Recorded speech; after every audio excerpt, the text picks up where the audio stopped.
Welcome to the Millennial Network Podcast. Now your host, Coach Danny Renee. What's up, everyone? Coach Danny Renee here, and this is the Millennial Network Podcast. Right here we have RaShawn with Push Exotics. Him and his brother has one of, if not the top car rental businesses. He has luxury car rentals all the way down to economy car rental businesses in Atlanta. I don't know if you guys are anywhere else. You have cars in other city states? We had cars available in Miami, Houston, Okay. LA. Okay. See? There you go. So it's bigger than Atlanta. So how did you get into the car rental space? I mean, honestly, my brother, it really was my brother's idea. Mm-hmm. We really had some cars and we just was trying to pay the note.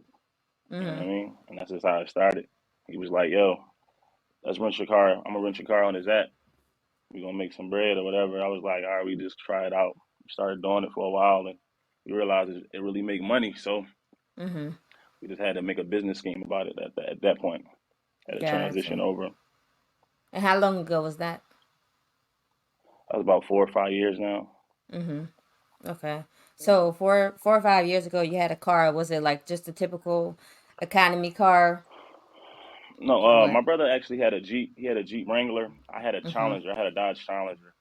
Um, and I wasn't renting mine at first, and then he just told me about it, and I just gave it a shot.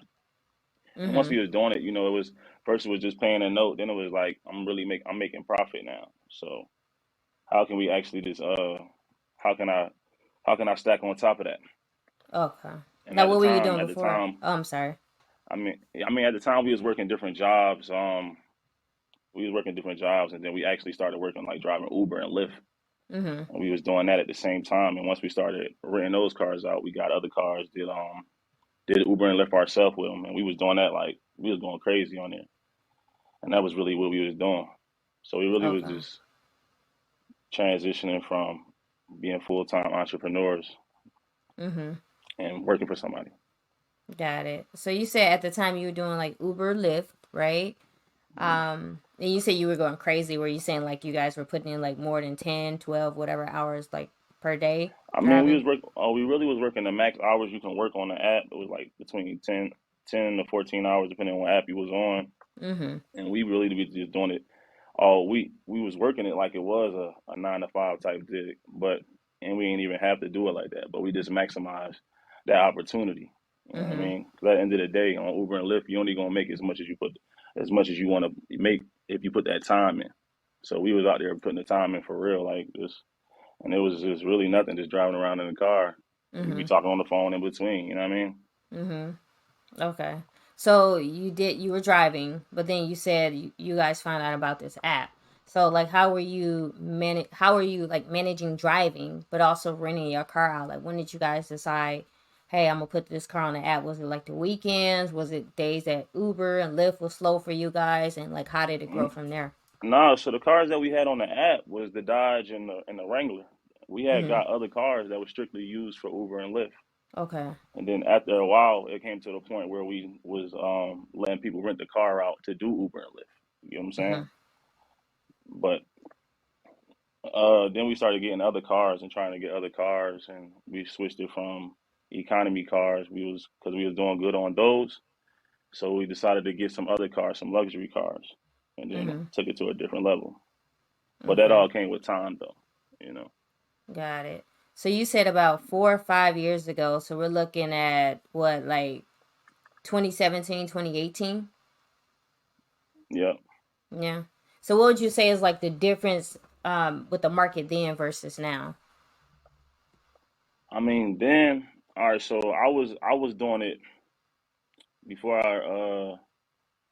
the market then was I guess for economy cars it was good. I mean, but economy cars is always going to be good because they're going to be the most affordable cars for people. And Mm-hmm. one thing that people really need, they're gonna always need is something to drive and somewhere to stay. You know what I Mm-hmm. mean? So the market for economy cars is always gonna be good. Depending on what city you in, going to determine if the luxury cars are going to do better. Which city going to do better? Because it's different markets, A markets, B markets, C markets, etc. But that just depends on like the tourist rate and everything of that matter. Okay. Now you said that you guys started with the economy and then you got into like luxury cars. So obviously Hmm. people don't, and you can correct me if I'm wrong, but people don't feel like they could just walk up and get approved for a car, or a luxury car, especially if they don't necessarily have the money. And I'm pretty sure like there were errors and mistakes that you guys were making within the process. So like, what are some things that you learned and had to fix so that you can get into the luxury car space and just being able to get multiple cars. Mm. I mean, it's all about your credit at the end of the day. Of course, we Mhm. made our mistakes because we didn't really know about what credit you needed for certain things. When we first started out, our credit wasn't up to par to be doing really anything. It took some time for us to build our credit, but and people still working on their credit today. Like I still can improve on things on my credit, but the best thing about credit is that you can rebuild it and build it the way you need to build it. Mhm. So in getting cars, it's different tiers that you have to go through. So if you haven't been on the luxury or you haven't went through the economy tiers to get on as far as loans go, then you won't be able to just go up and get it. And if you do go up and get it, you're gonna be putting a large amount of money down most of Mhm. the time. So your credit plays the biggest part in getting these cars, getting these loans, and being able to get multiple cars at the same time. Okay. And you started, so you guys like started with your personal credit and then eventually went into business credit. Yes. Okay. How many cars did you get before you got into like business credit? We had plenty of cars. We had I mean, this is where we started figuring out other ways to get cars without using our credit. You know what I mean? Mhm. But we had at least 4 cars, 5 cars on personal credit. But we don't recommend nobody do that now. Probably keep like Mhm. two and then get the rest in your business name. That way, your debt to income ratio can be cool to do other things with your credit. You know what I mean? Mhm. That's why you gotta actually sit down and educate yourself on the credit Mhm. and know what your credit is. A lot of people don't even pay attention to their credit, Yeah. and then they want to go do something, and then people credit can start off good because they don't have anything on it, but that is it's no credibility. Your credit don't have any credibility at all to do Yeah. things with. But Mm. with social currency, meeting new people, especially getting into once you get into the rental game, you're gonna meet a whole bunch of people. So you got to use those opportunities to to to put yourself in a better position to have more cars. The more people I meet, the more opportunities I get to even use their cars or the cars that they're capable of getting and adding them to what I got going on. You know what I mean? But you got to build that relationship with these different people. We was able to build Got it. relationships with other people to put us in position to get other cars without even without even having to pay for them. You know? Now like people say build relationships a lot, and I remember when I first became an entrepreneur, I hated hearing that so much because I'm like, well, what do you mean about building relationships? Like, yeah, because I feel like there's a fine line between actually meeting people and like, hey, let's turn this into friendship, right? And then there's also a fine Hmm. line to where, you still have to make money, in business. So All when right. you like, if you were to describe um your process of building relationship to people who's looking to get into like the car rental game, like how would you describe that? For people looking to get into it, Yeah, see, like what was your process of all right, building a so relationship? my process of building a relationship most of the time is doing business with other people Mm-hmm. because it's going to create that relationship organically now. It's like Yeah. if somebody was to come spend money with me, you know what I mean? Somebody was going to say, hey, let me rent your car out or whatever. They rent my car. Now it's personal. We're having an actual organic conversation just from meeting because we're doing business together. So that's a relationship right there that'll be more organic than me just calling on the phone. It's a random person trying to get information. You get what I Mm-hmm. mean? I get what you're saying. Whereas now I feel comfortable. Now I feel comfortable with you. I'm building a rapport with you. You know what I Mm-hmm. mean? Because you can meet somebody and it just really ain't worth. That's how you know if it's worth. What's the value in this relationship? Mm-hmm. You know what I mean? That just give you an opportunity to get your foot in the door. But a lot of people won't do that. A lot of people will want it to be like. It's sometimes you can just rub shoulders and brush shoulders with somebody, and the organic conversation creates itself. But Mm-hmm. at the end of the day, sometimes you got to spend money to put yourself in a different position, Got you. I get what and you're that's what I do saying. most of the time. I know like one of my mentors when he first started his business. I guess like a perfect way of seeing like building those relationships is he found commonalities. Like he was a coach, so he went and met with other coaches. And I have a book where it's just like sometimes you can live your everyday life, and then when it comes to Yeah. like living your everyday life, like if you like going to the gym, you're gonna meet people in the gym if you're open and friendly. You know, like you said with cars, Mm-hmm. people that has an interest in cars, you know, that's a great conversation. Like somebody like me, my car knowledge only goes so far because I don't know too much about cars. So I get what you're saying. So let's like rewind a bit. First of all, like where are you originally from? I'm originally from Philly. Okay, so I like Philly people. You always got like that energy. Every Philly person every person I met from Philly is good energy. So you and your brother, you guys have a business. You have Push Exotics. Now, a lot of Mm-hmm. times people don't want to go into business with family members because it can cause a lot of problems, issues, different things like that. So how has you guys' relationship been since the beginning of Push Exotics just till now? And how do y'all kind of like split decisions on scaling up and whatnot? All right, so our situation is cool because I mean, me and my brother, we always been close. So it was never nothing that he wasn't doing that I wasn't trying to do, or if it was something good for us to do, we both was doing it. You know what I mean? Just like Mhm. Uber and Lyft, he told me to do that. He put me on that. I was like, all right, let's just do it. You know what I mean? The cars, he brought me on that because he was building it himself before he brought me on full time. You know, I used to help and do it with him because I had a car in it with him, and then I came on full time, and it was just a no brainer. You know what I Mhm. mean? So we did it. We already did everything together already. So it was easy for us to do that. Whereas, other family members and stuff like that, it's some people just not that close to be that to ease that transition. So our Mhm. transition was never a transition because we was already in that position. You get what I mean? I get what you're saying. So y'all are already like just Yeah. naturally close and thought the same way. I ain't gonna say we thought the same way because we're two different people, but we're two different people.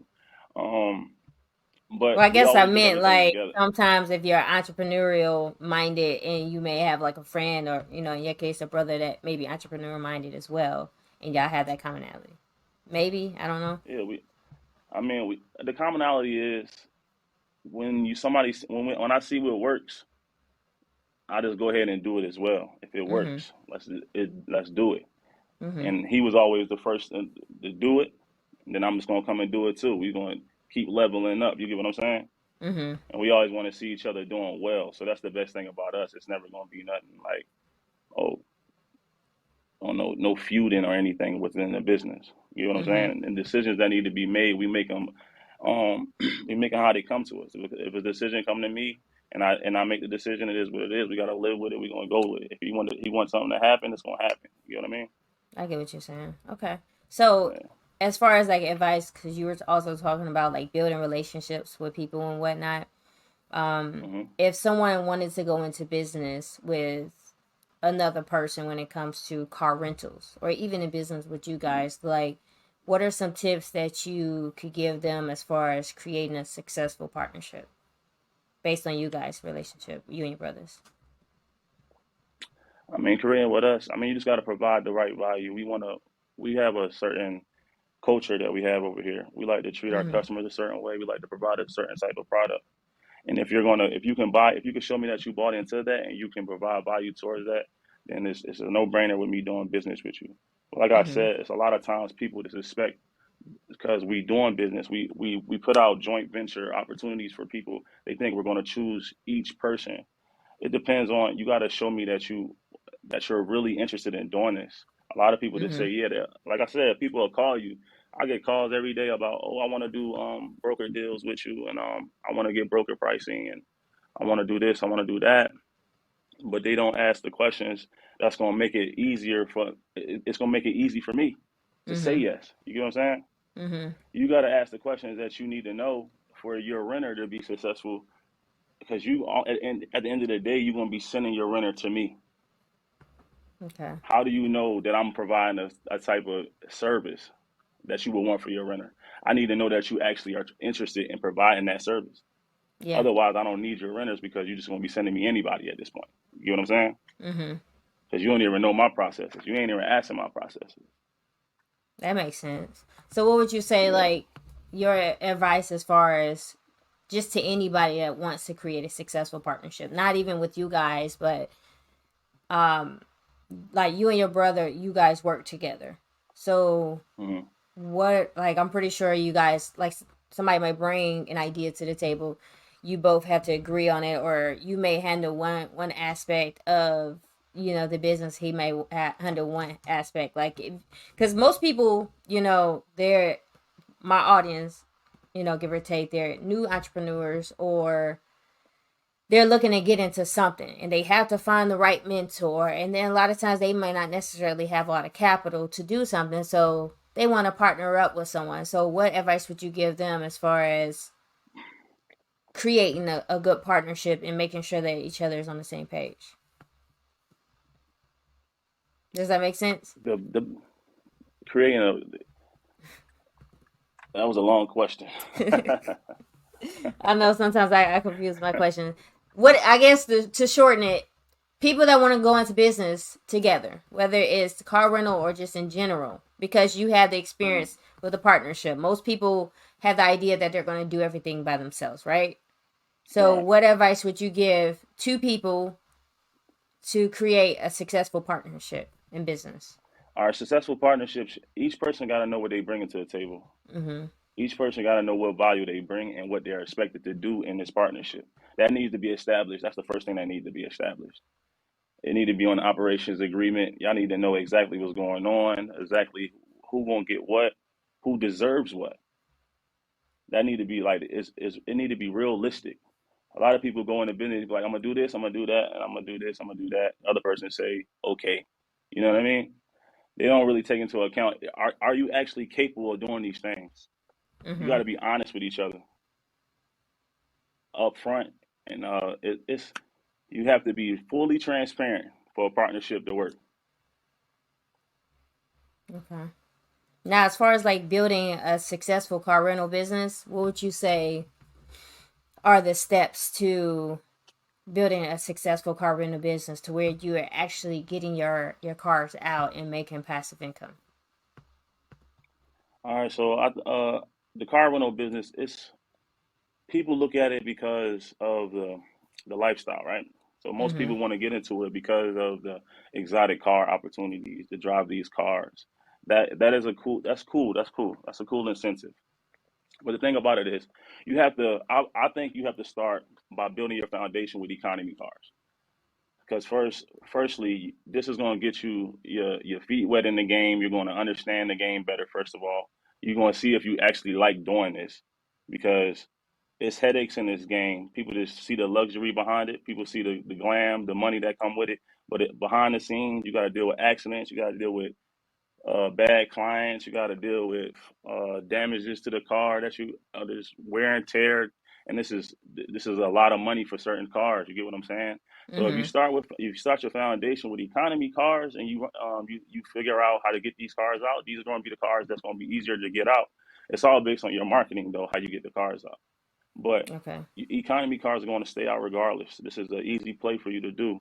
You get these cars out, and then you understand the game more, and you can move up to luxury cars, and then even to exotics if that's where you want to go. But to start off, you Okay. have to build your foundation on something. That way, this is going to be consistent money for you. Whereas luxury and exotics are not going to be out every day, all the time.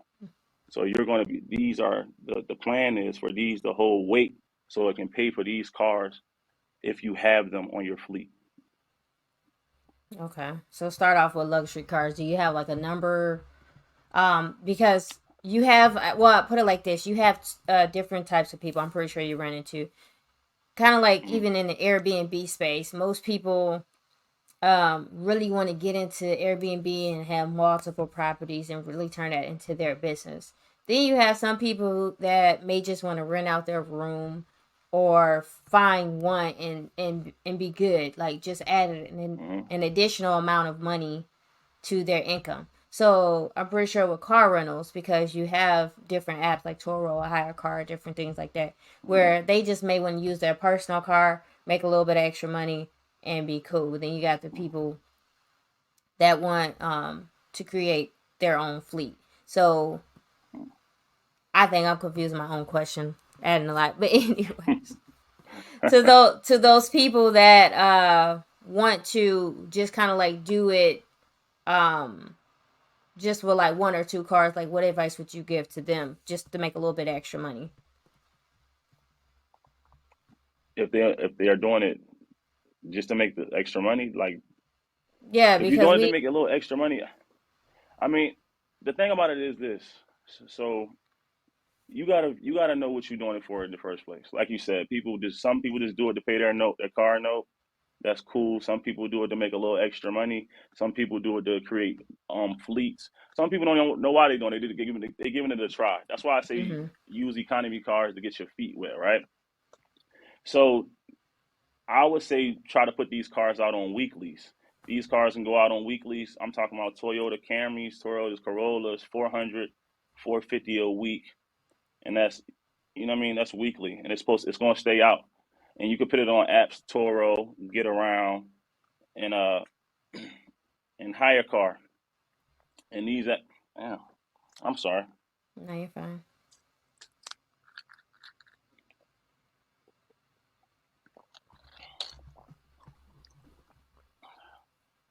Ooh, all right. You can put it on apps like Toro, hire car, and Get Around, and these are for people that's using it for Uber, Lyft, etc. And they can use your car. And in these apps actually tell you the cars that's doing the best as well. Mhm So if you was confused about what cars you should get, I never tell people what cars they should get because I think you can boom with any car. It's all about how you put your car out there. Um, but we started off with hybrids, Toyota Priuses, hybrids, any cars of that nature does better on gas. Going to give your customer more umph to get it, especially if they're using it for things like working. got it. I get my question. Basically, what I was trying to get at is like the people that just after they realize that they just want to make extra income with their own car, um, but with these platforms, like you have the people that's like you mentioned, you had the personal model where you guys started off with two cars on your own personal credit, and then some people get into business credit, and different things like that. Whereas if you just have your own personal car, like what advice would you give to that? Because I'm assuming like some people may not just put their main car on there because if something happens to their main car, now they gotta go and buy a car. So do you even recommend someone if they have one car to put it on these different platforms, or should they still acquire an additional car to put on those while they at least have their main car safe? I mean, that's gonna be completely up to people because you gotta understand if it's your main car, you're not gonna have it if somebody renting it out. You gotta Mm-hmm. determine when you're going to make the car available. You get what I'm saying? If you can Mm-hmm. go without having a car, that's gonna be the determiner factor of how much money you're gonna make at the end of the day. It can't Mm-hmm. be, oh, it's my only car, I can't rent it out. Then you just not gonna make no money. That's just the end of the story. Okay. So you work in different markets for the past like 4 or 5 years. You have 2017, 2018, where life seemed kind of like normal. And then you have kind of like right when COVID hit, you experienced during COVID, and now we're kind of in this weird phase on are we in the after COVID or whatever. So like what are some trends that you've noticed and how has that affected your business? Mm, I mean, COVID didn't affect us really. No. Okay. Actually, we were doing pretty well during COVID. Um, but I mean, as COVID is ending, it's more of a trend as everybody's still getting out. Luckily, we was in Atlanta. Atlanta really didn't shut down. That's why I Yeah. say it didn't really affect us because people were still out in Atlanta, so and they still was renting cars. Uh, so yeah, it's no really no trend. It's still the same. Luckily, this city is one that never really changed or stopped. Other cities that stopped, of course, was less business there. But even in Miami, cars were still being booked. Okay. So obviously, like with the bigger the city, the bigger the demand, pretty much. Yeah, I mean, Miami is a car. I mean, Miami is a city where everybody wants to. That's where a bunch of tourists come. That's where a bunch of people go um to show off, and it's a good city, especially for exotics. Mm-hmm. Gotcha. Now I know with like Airbnb here in Atlanta, I know like March 1st they came out with a rule to where you had to have like a permit, and I don't really, I got a feeling that's going to really impact the entire Airbnb industry here in Atlanta, because some people that are on the platform that shouldn't be on there because they may be renting from apartments without um, the ability to rent is probably going to shut down, or I don't know. It's going to be interesting to see kind of like the shift. But has there been any um, things like within government or whatnot that could or has potentially affected you guys' business, or just kind of like changed up how things operate? I mean, they're trying to regulate it. They're trying to regulate more things now, just to have Mm-hmm. a little bit more control. Like you said, some of these properties are not Airbnb friendly. It has been, and buildings really can't control it if they have ways for people to still rent their units out and stuff, things like that. But this is an opportunity for them to try to grasp more of that control. Is really like to let your neighbors know as well that you have Airbnb in that particular neighborhood, etc. But I haven't had any blowback on it yet. Like you said, it did this happen on March 1st, so we will see how things go moving forward. Mm-hmm. I guess more so like, has there been any regulations on the car side of things in the car rental space that could have affected your business? No, but this year they did make it mandatory to put sales tax on each booking, whereas you didn't used to have to do it. A lot of people don't know that, but they did regulate that this year as well. Okay, but you don't necessarily see that. Like, have you seen any? I guess I don't know if it affected pay or just more so. Is it more No, like on the it don't renter affect side? pay. I mean, it just give us an extra thing to do. We had to change our process up a little bit, but it's not anything that I mean negative.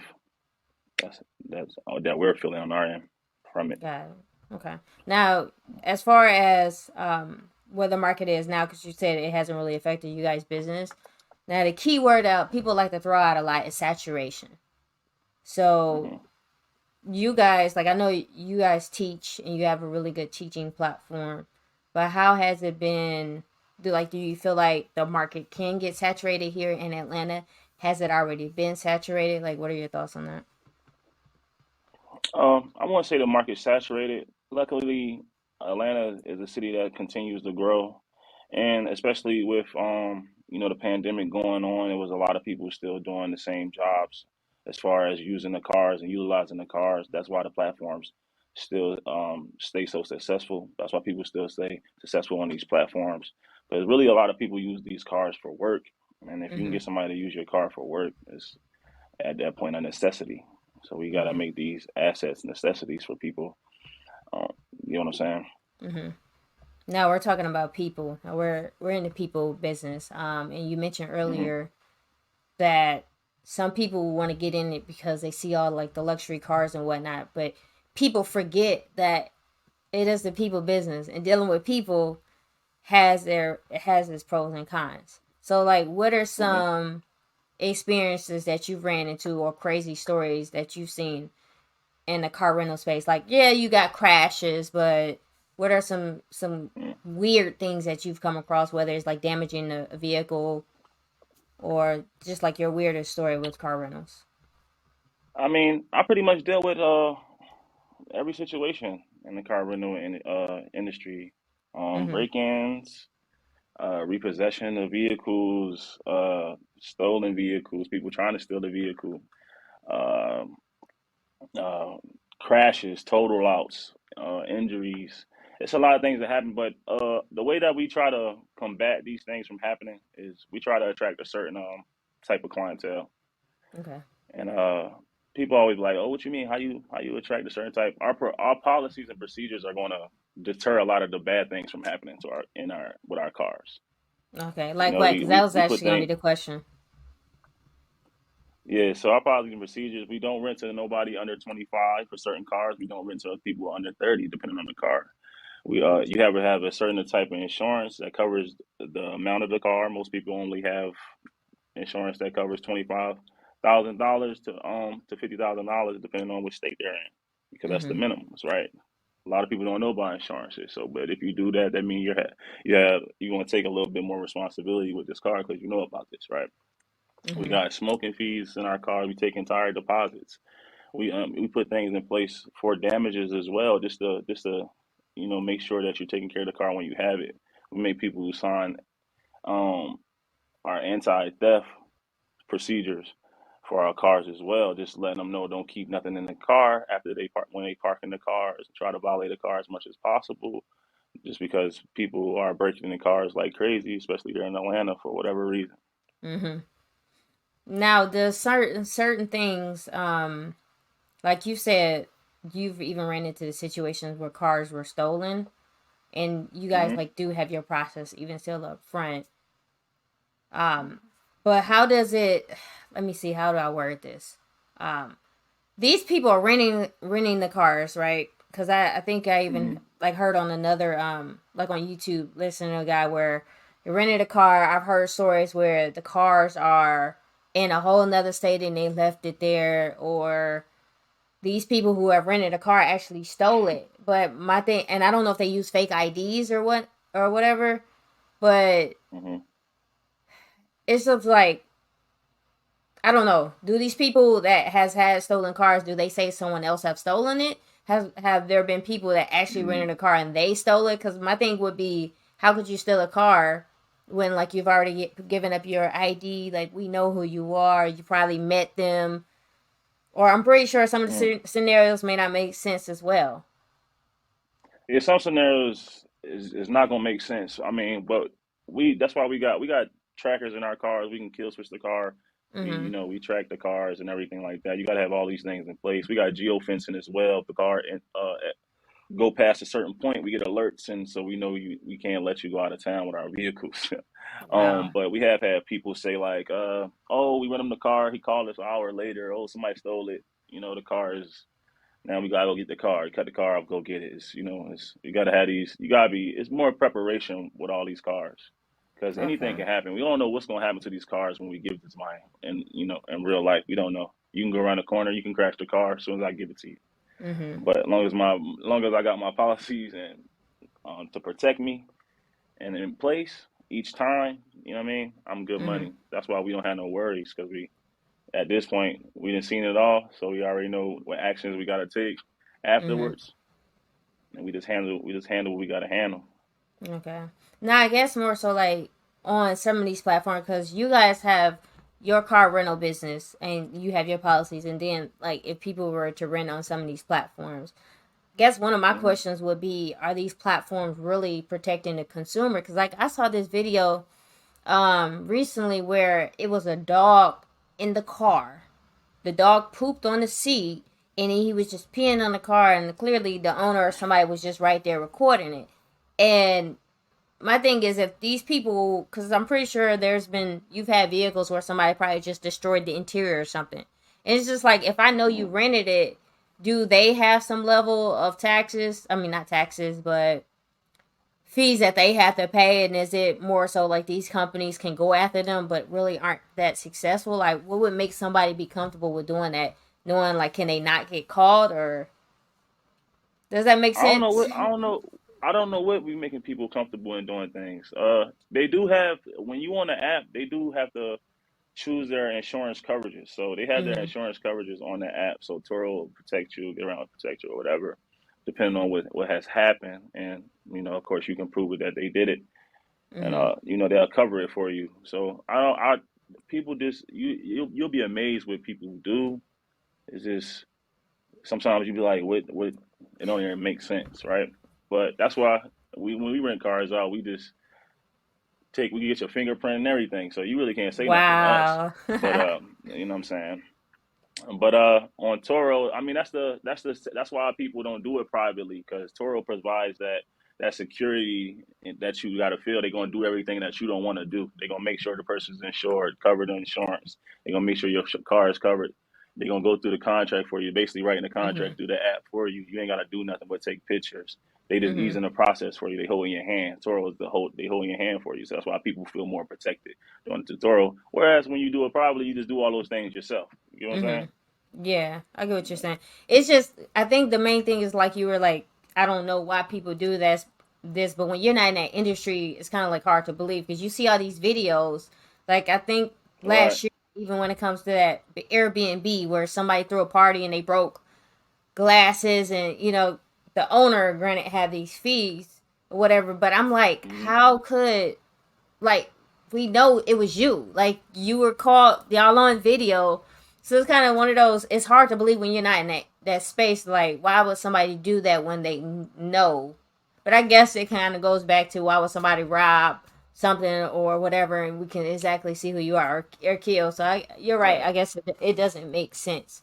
So um going into the different insurance plans, because some people, like, they're still learning about like these different platforms, and a lot of times they're not comfortable because they, like, they're attached to their car. That's my car. What if somebody was to damage it and whatnot? And you did say that there are ways to protect it, and I know you've got to get like your own insurance, and I don't know if that's more money or you got to put it under a business insurance or something. So like, what is the insurance knowledge process that you tell people to kind of consider when they get into car rentals? I mean, in car rentals, I mean, with any car you get, you should get full coverage insurance. Mm-hmm. Make sure you get comprehensive insurance as well. Uninsured motorists. I get everything on my cars. I mean, because you got to be prepared for anything. And people be like, if I'm putting on Toro and Toro has its own insurance, why do I need to get personal insurance? Because Mm-hmm. Toro don't cover comprehensive damage. So that's like if a tree fall on your car, broken window, something like that. They don't cover that. So people All don't know right. that though. So if you got it on your own car though, you'll be covered through your own insurance.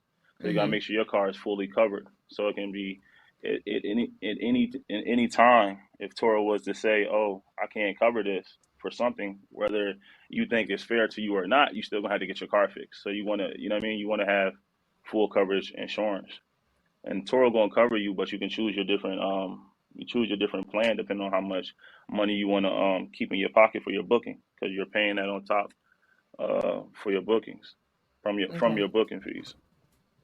Now, do you have like a recommendation for like economy versus um luxury cars on which plan to pick, or do you kind of like just stick to one particular plan? As far as for my cars, as Yeah. far as for our cars, we get the top plan. There's no specific plan. It depends on the car that you get, and ours is different prices based on driving records and everything on the car. If we put it Okay. in our business name, of course, it's still going to be based on our driver record or what we have for that car. But we have insurances. You can get fleet coverage from Lua, uh, different auto brokers, insurance brokers that'll find you the best on coverage depending on your fleet size as well. So a lot of things is based off your fleet size, what you plan on doing with your fleet, and what you're saying actually getting your insurance. Mm-hmm. Okay. Now I know that, speaking of insurance, you have people that just buy like cash cars, $5,000 car here and there, whatever. Then you have Hmm. people that will go to the dealership and buy a car and put it on a loan. And then you have Hmm. leases, right? So what is your take on, I guess, the reasons why? What are you, based on like leases versus buying a car? All right, so if you rent a car, you shouldn't get a lease regardless because you shouldn't rent out a lease car. So I don't recommend renting out any lease cars. No. So we'll stay away from the leases. Only financing, and because in the lease agreement they will have things that gonna make you that's not gonna allow you to rent a car out. So Mm-hmm. that'll put your business reputation at risk if you're renting out a leased car and they just pop up and just come and repo your car from you. Okay. You get what I'm Now I saying? heard that there's a gray area because I know it's a girl out in California. That's kind of like her main thing on what she teaches. It's like lease Hmm. vehicles, and she's like, well, there's a gray area where I don't know if it specifically say you can't rent to certain platforms, or I don't know what it says in a lease agreement. But do you know what it says in a lease, or what that gray area could potentially be? I mean, it's different. It's different. different leasing companies have different policies they put into play. Mhm. Now I only can be based off of my experience. Mhm. We had a car on lease and we were renting it out, and the company just found out that we were renting it out, and they tried to come get it. You get what I'm saying? But you can't put yourself in that position. But you gotta know, you gonna know what's in your lease. It's what y'all, if they tell you they cover it, but they try not to cover it. It depends on who you're dealing with. But you gotta understand, you need to know what's in your lease agreement. Her gray area, maybe she's trying to say on different apps and such like things like that. Maybe it just Okay. don't say it in the lease agreement that she can't rent out to on these platforms. Maybe that's the Mhm. only thing. So her gray area is just doing it privately. But it's some companies that financing cars that don't want you to rent their cars out right now, and they're Mm. coming to repo people cars. Really? So you gotta be careful. You gotta do your research on each company that you're gonna try to use. But since there's Mhm. so many companies that's out here doing it, what I mean, they all got their different things. And like I said, it's going to just put you at risk, your reputation. You don't want your renter to be out. You had a car rented out, and they just come repo the car while the renter walking up to the car. You don't want to embarrass yourself like that. Mhm. It's no. So I can only say I wouldn't recommend leasing cars and renting them. Got So it. I don't know about the gray area. I can't even go into Gotcha. answering about. You know what I mean? And that could also be different because she's in California. I'm assuming like, Yep. with different states have different laws, and that could be that. But I always wonder because I know in a car rental space there's a huge debate on often that I've seen is like should you lease a vehicle or should you buy it or should you get cash vehicles, and I guess it just really depends on how you build your model because everyone has different No. beliefs. So when Mm. it comes to you buying cars, like you mentioned, you have your belief, and I'm pretty sure with y'all having done this for so long, you have brokers that you already have relationships with, to where if you want a car, you can kind of Hmm. get it from them. And should a newbie kind of build relationships with someone that has a broker's license or with the dealership, and how would they do that? I mean, depending on the type of car that we're getting, we use certain people. So if we're getting economy cars, we probably Mhm. would try to get them at wholesale pricing. So we got people that go to auctions for us. So we built relationship with people that has their own, dealerships, and they can go to auctions and they can go get cars for us. And we got relationships with other different dealerships as well. Mhm. And it's actually, we actually been using this dealership for a while, even when we was back getting cars to do Uber with ourselves.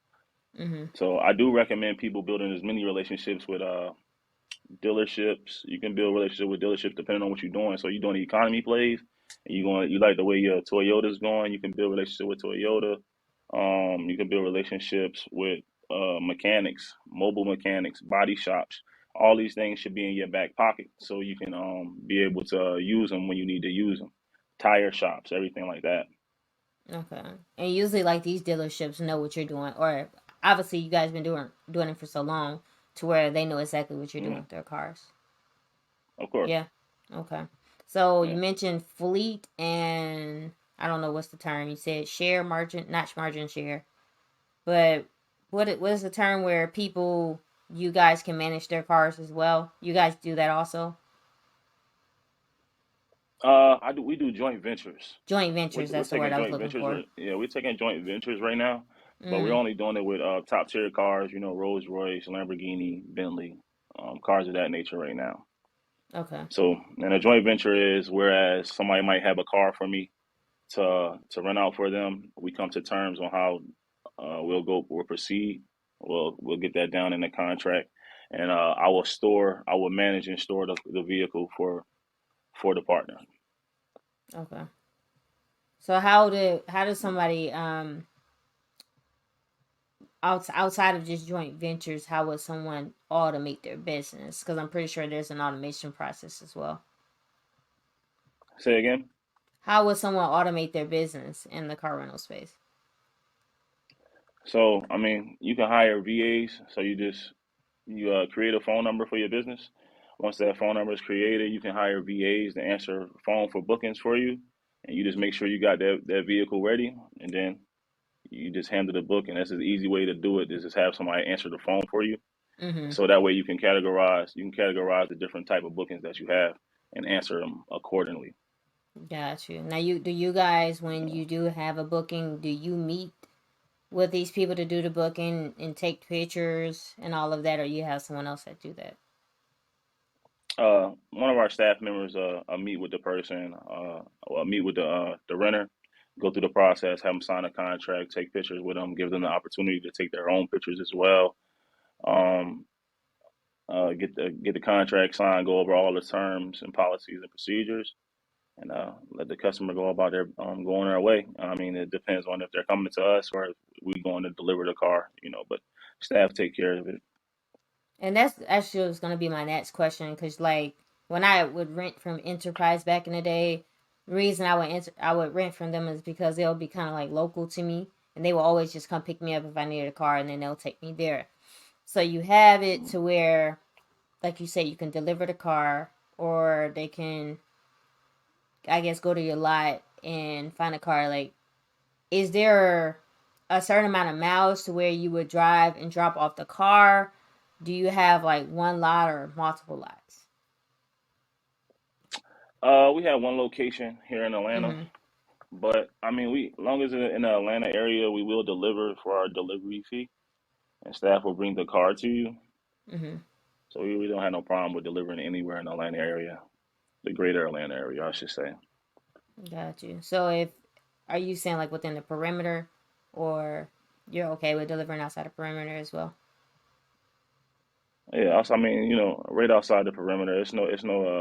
I mean, our delivery fee covers just the greater Atlanta area. So Got as you. long as Okay, we so not just going, you got us going to Lagrange. Ain't nobody going to Lagrange and need no car because you only get yeah, 100 Lagrange miles is per day. like So okay, because I think Lagrange is what, like definitely at least like over an hour, maybe two. I mean, I'm still learning the yeah, cities. yeah, Yeah. Okay. Well, yeah. that's It's good about to an know, hour and a because half. Yeah, so people have no issue with basically paying a delivery fee, because that's one of the things I would be curious about, when they could just go somewhere else local and get a rental.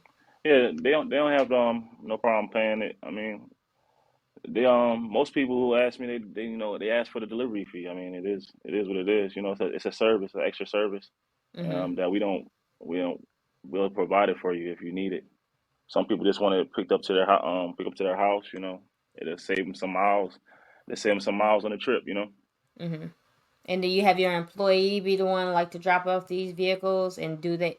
And if so, does your employer like work full time, part time? Like, how do you do that? Yes, staff members drop off the vehicle and Mm-hmm. they work full time. Got you. So for someone that's growing their fleet, um, and they're working part time, but they got like 5 cars, what? Mm, Because I'm pretty sure that they're not going to be able to drop off every vehicle. So this is about to be like two questions. I've heard some call like a good neighbor policy, where you can kind of like park your car somewhere without having any issues.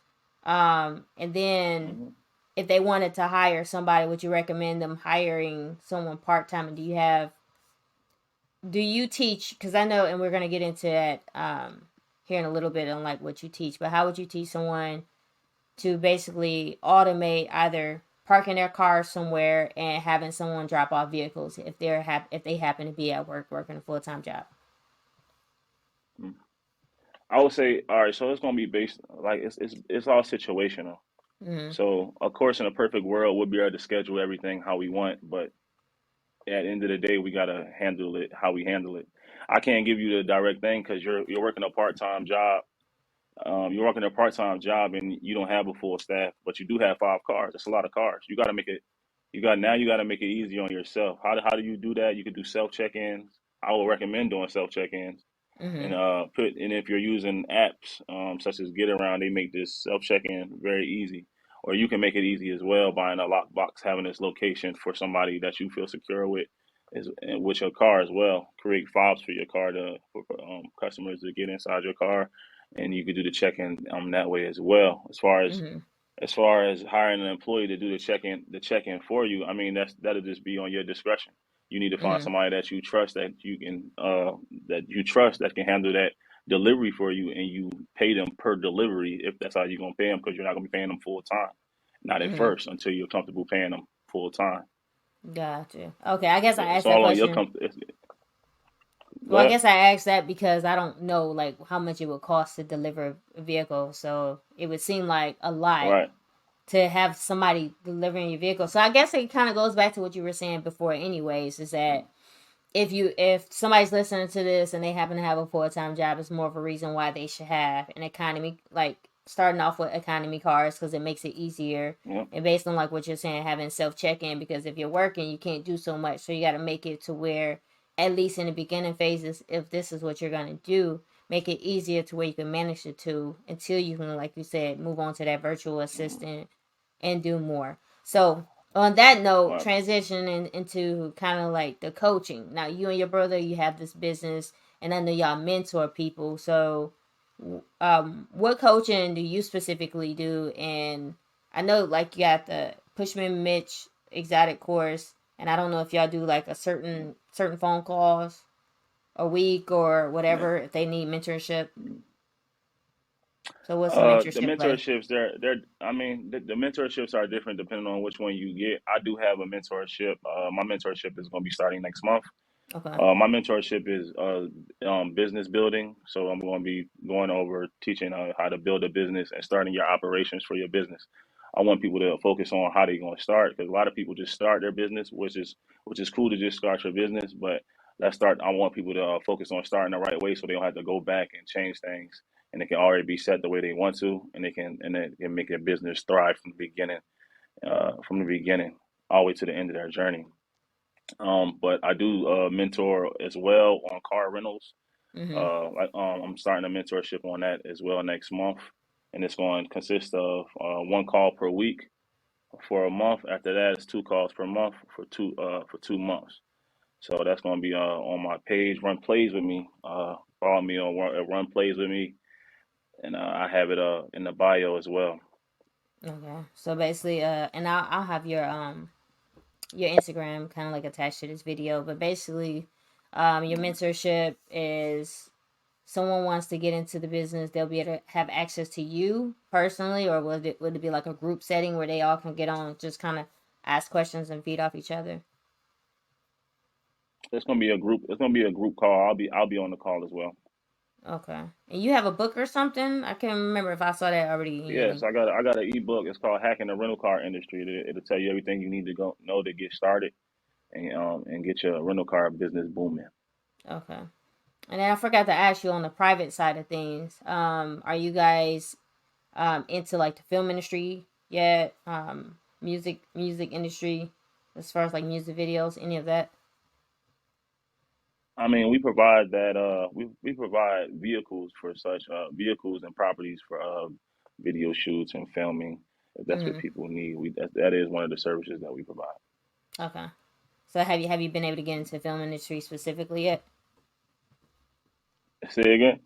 Have y'all been able to get into the film industry specifically yet? As far as some films, a couple people use a couple of our cars.